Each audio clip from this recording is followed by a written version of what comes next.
But clearly, the chief source of information to the Union is coming through African Americans, and Lee knows it. But Lee can't do anything about it. African American operatives are provided to the Union when Lee moves north.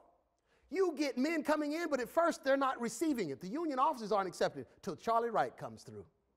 Charlie Wright lays down such information that John McGinty of the BMI, the Bureau of Military Information, says, oh, this is a genuine deal. And in June of 1862, June 12th, 1862, they begin to put the Union Army in motion because of the information from Charlie Wright. Now, we don't know anything about Charlie Wright after this, other than what John McGinty says.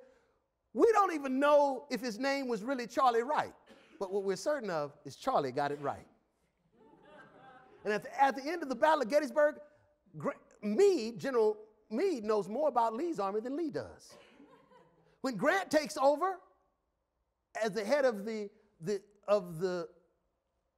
general-in-chief of the army, head of the army, he immediately begins transferring United States colored troops into Virginia theater, and the information continues to flow. You got a boy working for a general that's employed by the Confederate War Department that's bringing information. Butler's able to provide African Americans to the Union to tell them exactly where all the torpedoes are in the river.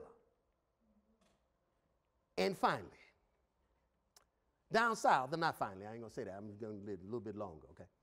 Harriet Tubman is down south in South Carolina.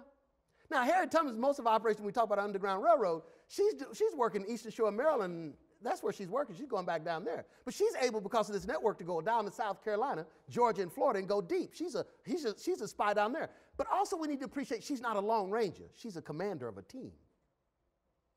And she is also the commander of a raid. She's functionally the commander. She's the guide on the raid, but she knows all the contacts for this raid. And so in June of 1863, Harriet Tubman would become, and still is, the only American woman to ever lead U.S. soldiers on a raid down the Combahee River. 300 men from the 2nd South Carolina Infantry of African Descent, commanded by Colonel James Montgomery, later would be redesignated as the 34th United States Colored Troops. Highly successful raid. Destroyed the rice plantation infrastructure along the Combahee River, emancipated over 700 enslaved persons, and after the raids, General Quincy Gilmore in late July of 1862, then the commander of the Department of the South, would order his paymaster to pay Harriet Tubman as, quote, a secret agent, close quote. So I like to call her secret agent Harriet Tubman.